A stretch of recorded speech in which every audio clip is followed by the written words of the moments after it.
ಬೆಂಕಿಯಲ್ಲಿ ಅರಳಿದ ಹೂವು. ಸಂಚಿಕೆ 1. ಆಗಿನ್ನು ಮುಂಜಾವಿನ 4:30 ಚಳಿಯಿಂದ ನಡುಗುತ್ತಾ ಮುದುಡಿ ಮಲಗಿದ್ದಳು ಮುದ್ದುಹಿತ. ಸರಿಯಾಗಿ ಹೊದ್ದುಕೊಳ್ಳಲು ಹೊದಿಕೆಯೂ ಇಲ್ಲದೆ ಯಾವುದೋ ಹರಿದ ಸೀರೆಯ ತುಂಡನ್ನು ಹೊದ್ದು ಮಲಗಿದ್ದಳು ಅವಳು. ಮುದುಡಿ ಮಲಗಿದ್ದವಳ ಮೇಲೆ ಒಂದು ತಂಬಿಗೆ ತಣ್ಣೀರನ್ನು ತಂದು ಒಂದೇ ಬಾರಿಗೆ ಎರಚಿದ್ದಳು ಚಿಕ್ಕಮ್ಮ ರಾಜೇಶ್ವರಿ. ಮೊದಲೇ ಚಳಿಯಿಂದ ನಡುಗುತ್ತಿದ್ದವಳು ಮೈಮೇಲೆ ನೀರು ಬಿದ್ದಾಗ ಒಂದೇ ಬಾರಿಗೆ ಎದ್ದು ಕುಳಿತಿದ್ದಳು. ಏನೇ ಮೂದೇವಿ, ಇನ್ನೂ ಬೆಳಗಾಗಿಲ್ಲವೇ ನಿನಗೆ? ನಿನ್ನಿಂದಾಗಿ ನನ್ನ ನಿದ್ದೆಯೂ ಹಾಳಾಯಿತು ಎಂದು ಗೊಣಗುತ್ತಲೇ ಹಿತಾಳನ್ನು ತಿವಿದು ಎಬ್ಬಿಸಿದವಳು ಆರಾಮವಾಗಿ ಹೋಗಿ ಮಲಗಿದ್ದಳು. ಒದ್ದೆ ಬಟ್ಟೆಯಲ್ಲಿಯೇ ಸೀದಾ ಕೊಟ್ಟಿಗೆಯ ಕಡೆಗೆ ನಡೆದಿದ್ದಳು ಹಿತ. ಅವಳ ದಿನ ಪ್ರಾರಂಭವಾಗುವುದೇ ಅಲ್ಲಿಂದ. ಅವಳಿಗಾಗಿ ಆ ಮನೆಯಲ್ಲಿ ಇರುವವರೆಂದರೆ ಮಾತು ಬಾರದ ಆ ಮೂಕ ಪ್ರಾಣಿಗಳು ಮಾತ್ರ.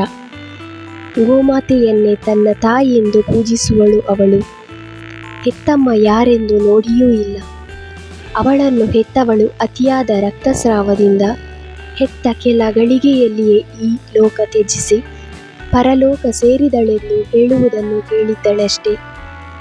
ಇನ್ನು ಆಗಷ್ಟೇ ಹೆತ್ತ ಹಸುಗೂಸಿಗೆ ಮಾತ್ರ ಸ್ಥಾನವ ತುಂಬುವೆನೆಂದು ಅಪ್ಪನ 2ನೆಯ ಮಡದಿಯಾಗಿ ಬಂದ ರಾಜೇಶ್ವರಿ ತಾಯಿಯಾಗುವ ಬದಲು ರಾಕ್ಷಸಿಯಾದಳು. ಮೊದಲೆಲ್ಲ ಗಂಡನನ್ನು ಮೆಚ್ಚಿಸಲೆಂದಾದರೂ ಹಿತಾಳನ್ನು ಚೆನ್ನಾಗಿ ನೋಡಿಕೊಳ್ಳುತ್ತಿದ್ದಳು. ಆದರೆ 2 ವರ್ಷ ಕಳೆಯುತ್ತಲೇ ಅವಳಿಗೊಂದು ಹೆಣ್ಣು ಮಗು ಹುಟ್ಟಿದಾಗ ಹಿತಾಳನ್ನು ಸಂಪೂರ್ಣವಾಗಿ ನಿರ್ಲಕ್ಷಿಸತೊಡಗಿದಳು. ಕೊನೆಗೆ ಅದೆಷ್ಟು ಬದಲಾದಳೆಂದರೆ ಹಿತಾಳನ್ನು ಕೆಲಸದವರ ಥರ ನಡೆಸಿಕೊಳ್ಳತೊಡಗಿದಳು. ಇದನ್ನೆಲ್ಲ ಗಮನಿಸಿದ ಹಿತಾಳ ಅಪ್ಪ ಶಿವಣ್ಣ ಪ್ರಶ್ನಿಸಲು ಹೋದಾಗ ಗಂಡ ನನಗೆ ಹೊಡೆಯುವನೆಂದು ಊರೆಲ್ಲ ಡಂಗೂರ ಸಾರಿಸಿ ತನ್ನ ತವರಿಗೂ ಸುದ್ದಿ ಮುಟ್ಟಿಸಿದ್ದಳು. ಈ ಘಟನೆಯ ನಂತರ ಅವಳ ತಮ್ಮ ರಾಜೇಶನು ಅದೇ ಮನೆಯಲ್ಲಿ ಅವರೊಂದಿಗೆ ಇರಲಾರಂಭಿಸಿದ. ಮೊದಲೇ ಕ್ರೂರಿಯಾದ ರಾಜೇಶ್ವರಿಗೆ ತನ್ನ ತಮ್ಮ ಬಂದಿದ್ದು ಆನೆ ಬಲ ಬಂದಂತಾಗಿತ್ತು. ಆನಂತರ ಅವಳ ವರಸೆಯೇ ಬದಲಾಗಿತ್ತು. ಅವಳೇನೇ ಮಾಡಿದರೂ ಗಂಡ ಪ್ರಶ್ನಿಸುವಂತೆಯೇ ಇರಲಿಲ್ಲ. ಕಂಡರೂ ಕಾಣದಂತೆ ಬಾಯಿ ಮುಚ್ಚಿಕೊಂಡು ಇರಬೇಕಾಗಿತ್ತು. ಇದೆಲ್ಲದರ ಪರಿಣಾಮವಾಗಿ ಹಿತ ಮಾತ್ರ ಕಷ್ಟದಲ್ಲಿಯೇ ಇರುವಂತಾಗಿತ್ತು.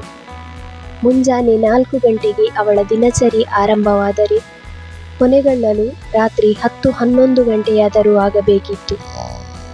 ಇದೆಲ್ಲದರ ನಡುವೆ ಅವಳಿಗೆ ಓದಲು ಅವಕಾಶ ಸಿಕ್ಕಿರುವುದು ದೊಡ್ಡ ಪುಣ್ಯವೆಂದು ಭಾವಿಸಿದ್ದಳವಳು.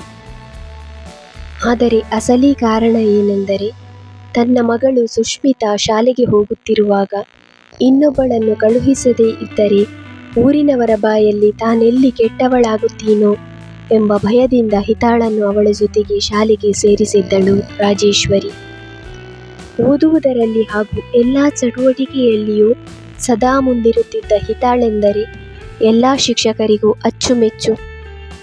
ಆದರೆ ಇದಕ್ಕೆ ವಿರುದ್ಧವಾಗಿ ಸುಷ್ಮಿತಾಳಿಗೆ ಮಾತ್ರ ವಿದ್ಯೆ ಎನ್ನುವುದು ಕಬ್ಬಿಣದ ಕಡಲೆಯಾಗಿತ್ತು.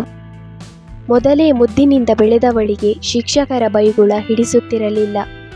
ಅವರಿಗೆ ಎದುರು ಮಾತನಾಡಿ ಅವರ ಕೋಪಕ್ಕೆ ತುತ್ತಾಗುತ್ತಿದ್ದಳು.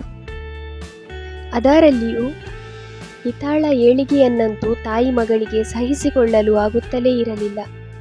ಶಾಲೆಯಲ್ಲಿ ತನಗಾದ ಅವಮಾನಗಳನ್ನೆಲ್ಲ ಮನೆಗೆ ಬಂದು ತಾಯಿಯ ಜೊತೆಗೆ ಸೇರಿ ಹಿತಾಳ ಮೇಲೆ ತೀರಿಸಿಕೊಳ್ಳುತ್ತಿದ್ದಳು. ಇವರೆಲ್ಲರ ನಡುವೆ ದಿನವೂ ಸತ್ತು ಬದುಕಿದಂತೆ ಇರುತ್ತಿದ್ದಳು ಹಿತ.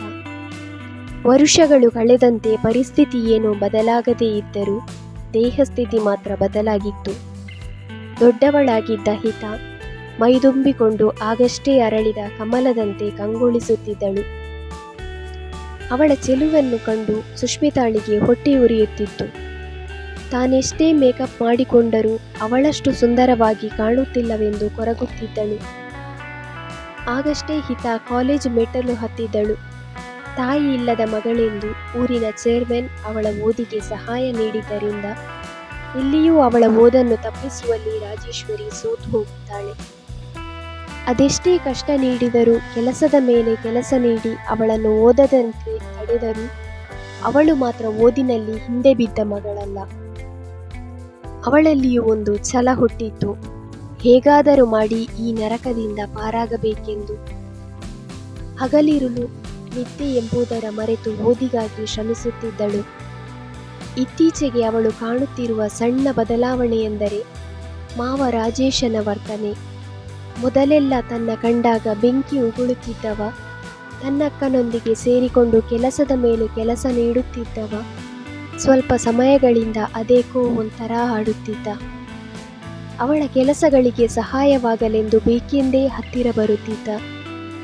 ಚಿಕ್ಕಮ್ಮನಿಲ್ಲದ ಸಮಯ ನೋಡಿಕೊಂಡು ತಿನ್ನಲು ಏನಾದರೂ ತಂದುಕೊಡುತ್ತಿದ್ದ.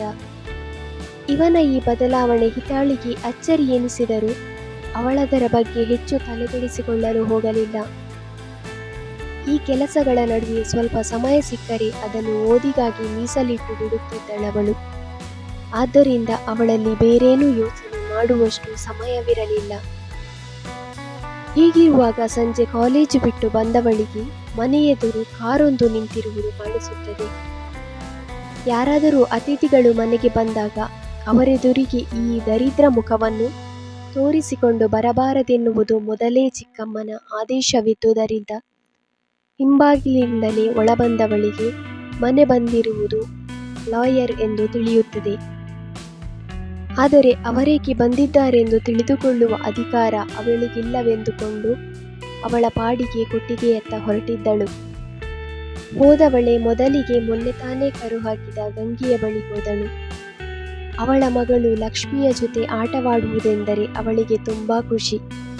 ಅವಳ ಮನದ ಭಾವನೆಗಳಿಗೆ ಜೊತೆಯಾಗುವ ಆ ಮೂಕ ಪ್ರಾಣಿಗಳ ಜೊತೆ ಇರುವುದು ಅವಳಿಗೇನೋ ನೆಮ್ಮದಿ ನೀಡುತ್ತಿತ್ತು. ಅವಳಲ್ಲದೆ ಬೇರೆ ಯಾರೂ ಕೊಟ್ಟಿಗೆಯತ್ತ ಸುಳಿಯದ ಕಾರಣ ಅವುಗಳು ಅವಳ ಮೇಲೆ ಅವಲಂಬಿತವಾಗಿದ್ದವು. ಹಾಲು ಕರೆದು ಮನೆಯೊಳಗೆ ತೆಗೆದುಕೊಂಡು ಹೋಗಿ ಇಡುವುದಷ್ಟೇ ಅವಳ ಕೆಲಸ. ಆಮೇಲೆ ಅದು ಹೇಗೆ ಖಾಲಿಯಾಗುತ್ತಿತ್ತಂತೆ ಅವಳಿಗೆ ಗೊತ್ತಾಗುತ್ತಿರಲಿಲ್ಲ. ವಿಪರ್ಯಾಸವೆಂದರೆ ಕೆಲವೊಂದು ಬಾರಿ ಹಾಲು ಕರೆದವಳಿಗೆ ಕಾಫಿಗೆ ಬೆರೆಸಿಕೊಳ್ಳಲು ಹಾಲಿರುತ್ತಿರಲಿಲ್ಲ. ಇದೆಲ್ಲ ಅವಳಿಗೆ ಅಭ್ಯಾಸವಾಗಿ ಹೋಗಿರುವುದರಿಂದ ಅವಳಿಗೇನೂ ಅನ್ನಿಸುತ್ತಿರಲಿಲ್ಲ. ಹಾಲು ಕರೆದು ಬರುತ್ತಿದ್ದವಳಿಗೆ ದೂರದಿಂದಲೇ ಚಿಕ್ಕಮ್ಮನ ಜೋರು ಜೋರು ಮಾತುಗಳು ಕೇಳುತ್ತಿತ್ತು. ಅವಳ ಬೊಬ್ಬೆ ಯಾವಾಗಲೂ ಇದ್ದಿದ್ದೇ, ಆದರೆ ಇಂದೇಕೋ ಅವಳ ಮಾತುಗಳ ನಡುವೆ ಹಿತ ಎನ್ನುವ ಹೆಸರು ಪದೇ ಪದೇ ಬರುತ್ತಿರುವುದರಿಂದ ವಿಷಯವೇನೋ ತುಂಬಾ ದೊಡ್ಡದಾಗಿಯೇ ಇದೆ ಎಂದು ಅನಿಸಿದ್ದವಳಿಗೆ.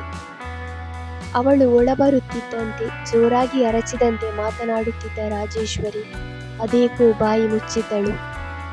ಯಾರಿಗೂ ಯಾವುದಕ್ಕೂ ಹೆದರದ ರಾಜೇಶ್ವರಿ ಬಾಯಿ ಮುಚ್ಚುತ್ತಿದ್ದಾಳೆ ಎಂದರೆ ಏನೋ ವಿಚಾರ ಇದ್ದೇ ಇದೆ.